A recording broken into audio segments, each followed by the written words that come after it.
बुलंदशहर के खुर्जा पहुंचे यूपी के उप मुख्यमंत्री केशव प्रसाद मौर्य। डिप्टी सीएम ने खुर्जा में आयोजित 2 दिवसीय विधानसभा विस्तारक प्रशिक्षण वर्ग में लिया हिस्सा।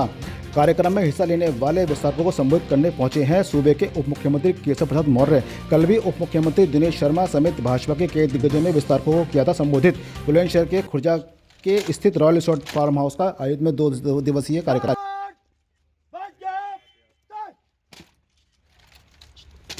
श्रीमान घाट निचड़ को तैयार है। घाट बगल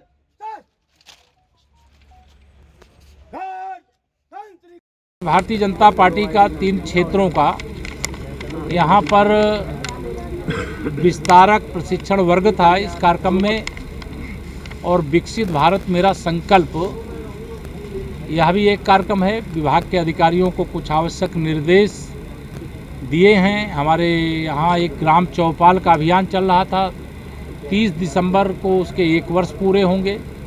तो एक दिन जो चौपाल इस बार की लगेगी 29 दिसंबर को, वो विशेष चौपाल लगेगी, और 30 दिसंबर को स्वच्छता का एक विशेष अभियान, 29 को स्वच्छता, 30 को चौपाल, यह बड़े पैमाने पर करने का निर्देश दिया गया है। माननीय प्रधानमंत्री श्री नरेंद्र मोदी जी के मार्गदर्शन में, आदरणीय योगी आदित्यनाथ जी के नेतृत्व में हम लोग लगातार उत्तर प्रदेश को सभी केंद्रीय योजनाएं जितनी भी हैं वो गांव गरीब किसान तक पहुंचाने का काम, महिला सशक्तिकरण के दृष्टिकोण से काम यह करने का कार्य कर रहे हैं। आज 6 दिसंबर है, भारत रत्न संविधान निर्माता बाबा साहब जी की पुण्यतिथि है, उनको नमन करता हूं।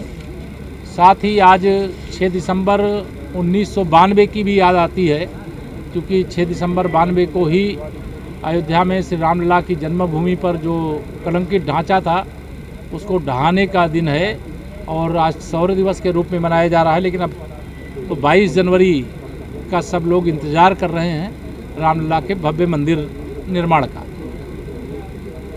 देश में भारतीय जनता पार्टी की लहर है। अभी 5 राज्यों के विधानसभा चुनाव में 3 राज्यों में, जहां 2018 में हम लोग हार गए थे, तीनों राज्य प्रचंड बहुमत से भारतीय जनता पार्टी ने जीते हैं। और ये माननीय प्रधानमंत्री नरेंद्र मोदी जी के नेतृत्व की गारंटी का कमाल है। उनकी गारंटी को जिस प्रकार से जनता का आशीर्वाद और समर्थन मिला है, उससे हमारा विश्वास है कि जिस प्रकार से मोदी जी के मन में भारत है, वैसे भारतवासियों के मन में मोदी जी हैं। 2024 के लोकसभा चुनाव में विपक्षी गठबंधन, उसको गठबंधन कहूँ कि ठगबंधन, जो भ्रष्टाचार के दलदल में डूबे हुए दलों के तमाम नेताओं का एक गैंग बन करके रह गया है, और वह माननीय नरेंद्र मोदी जी को 2024 में देश का प्रधानमंत्री तीसरी बार बनने से रोकने में सफल नहीं होगा। और मुझे पूरा विश्वास है कि 2019 में हम 300 पार थे, 2024 में 400 पार भी हों तो कोई आश्चर्य नहीं होना चाहिए। धन्यवाद। सर, बनारस में एक प्रोग्राम में अखिलेश जी ने कहा है कि परिणाम आ गए हैं, कांग्रेस का बिना नाम लिए अहंकार भी खत्म हो गया है, क्या कहना चाहेंगे? देखिए, अहंकार तो कांग्रेस का भी खत्म होना चाहिए और अखिलेश यादव जी का भी खत्म होना चाहिए, क्योंकि अहंकार तो उनको भी बहुत है।